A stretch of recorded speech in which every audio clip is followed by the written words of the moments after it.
Welcome again. जो छोटे छोटे प्रश्न पूछे जा सकते हैं उनके बारे में बात हो रही है।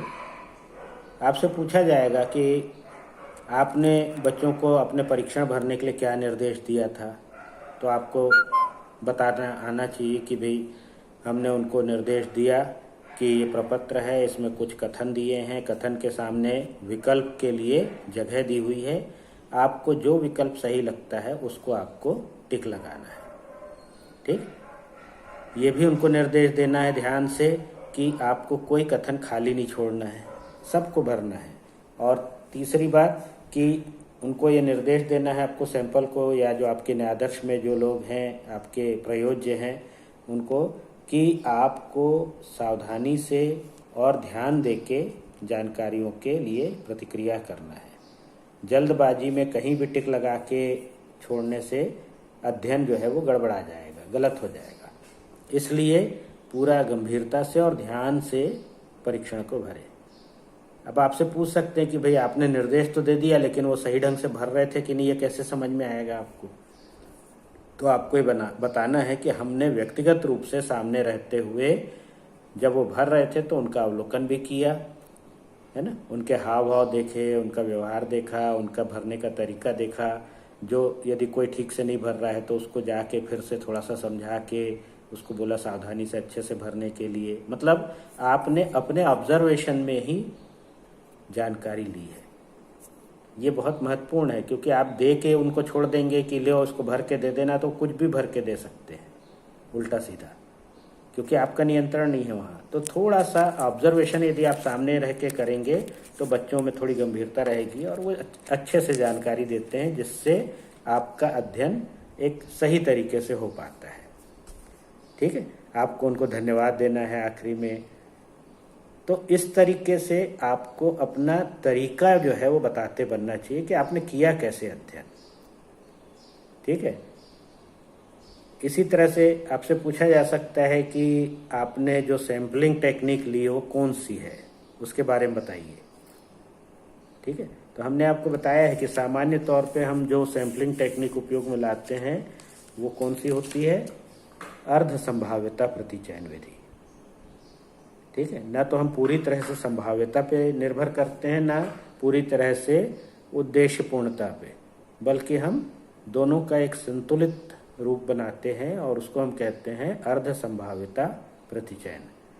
ठीक है, इसको तकनीकी नाम के रूप में प्रायः कहा जाता है स्ट्रेटिफाइड रैंडम सैम्पलिंग, स्तरीकृत संयोगिक प्रतिचयन। तो स्तरीकृत करके हम पहले क्या करते हैं, नियंत्रित ढंग से, उद्देश्यपूर्ण ढंग से उस जनसंख्या को विभाजित कर लेते हैं। जनसंख्या यानी जो उपलब्ध है आपको अध्ययन के लिए, तो उसमें कितने हमको किसको लेना है ये पहले से तय कर लेते हैं। हमको मालूम है कि हमको बॉयज़ और गर्ल्स को तुलना करना है, तो दोनों की संख्या बराबर कर देते हैं कि इतने यहाँ से भी लेंगे, इतने यहाँ से भी लेंगे। आपको शासकीय अशासकीय शालाओं की तुलना करना है, तो सरकारी स्कूल से जितने बच्चों को लेंगे या टीचर्स को लेंगे उतने ही संख्या में प्राइवेट से भी लेंगे, ये पहले ही से तय कर दिया हमने। तो ये स्तरीकरण कहलाता है। जो जानकारियाँ, जो चर पहले से तय कर होते हैं कि भाई ये विशेषता हमको दिखेगी ही, हमको उसका मापन करने की ज़रूरत नहीं पड़ेगी, वो अलग से दिख जाएगी। जैसे आपने यदि ये कह दिया हाई स्कूल और हायर सेकेंडरी स्कूल, तो ये दोनों स्तर निर्धारित हैं, उसके लिए आपको अलग से कोई मापन करने की ज़रूरत नहीं है। जो 9वीं 10वीं में है वो हाई स्कूल में है, जो 11वीं 12वीं में है वो हायर सेकेंडरी में है। अब आपको दोनों की तुलना करना है तो दोनों की संख्या बराबर पहले से करना है। तो ये पहले से तय कर दिया जाता है, पूरे संयोग पे नहीं छोड़ते हैं। तो जो पहले से हम तय कर रहे हैं वो स्तरीकरण है, जिसको हम कहते हैं उद्देश्यपूर्ण ढंग से हम कर रहे हैं, सोच समझ के दोनों बराबर संख्या तय कर दे रहे हैं। और उस संख्या का निर्धारण यानी चयन जो है कि एक्चुअल में वो कौन लोग रहेंगे। यदि हमने 50 बॉयज़ कहा है तो वो 50 बॉयज़ कौन होंगे, कैसे उनको लिया जाएगा, उसके लिए फिर हम ज़्यादातर रैंडम टेक्निक यानी संयोगिक प्रतिचयन विधि का उपयोग करते हैं।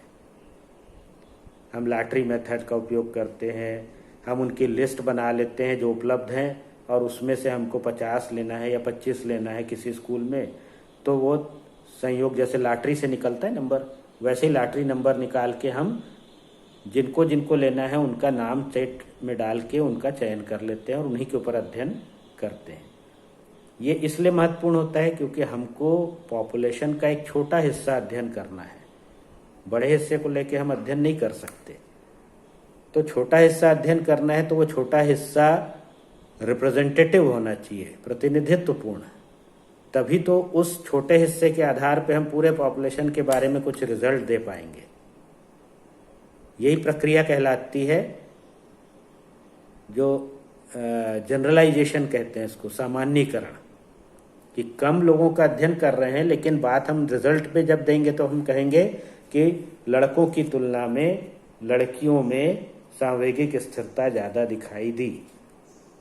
तो अब हम ये नहीं कह रहे कि हमने जिनका 25 का अध्ययन किया था उनमें हमको दिखाई दिया, अब हम कह रहे हैं बालक या बालिकाओं की तुलना की।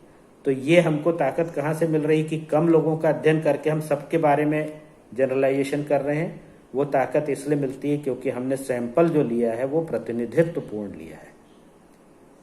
और प्रतिनिधित्वपूर्ण का मतलब होता है जो गुण पॉपुलेशन में जैसे जैसी विशेषताएं विभिन्नताएं हैं उन सब का सैंपल में भी समावेश रहे। वो सैंपल उसका छोटा सा लघु रूप हो जाए बस, तो उससे हम पूरे जनसंख्या के बारे में निर्णय दे पाते हैं। तो हमको ये ध्यान रखना है कि हमने जो सैंपलिंग की है पहले स्तरीकरण किया है, उसके बाद संयोगिक प्रतिचयन, तो दोनों मिला के कहलाता है स्तरीकृत यादृच्छिक या स्तरीकृत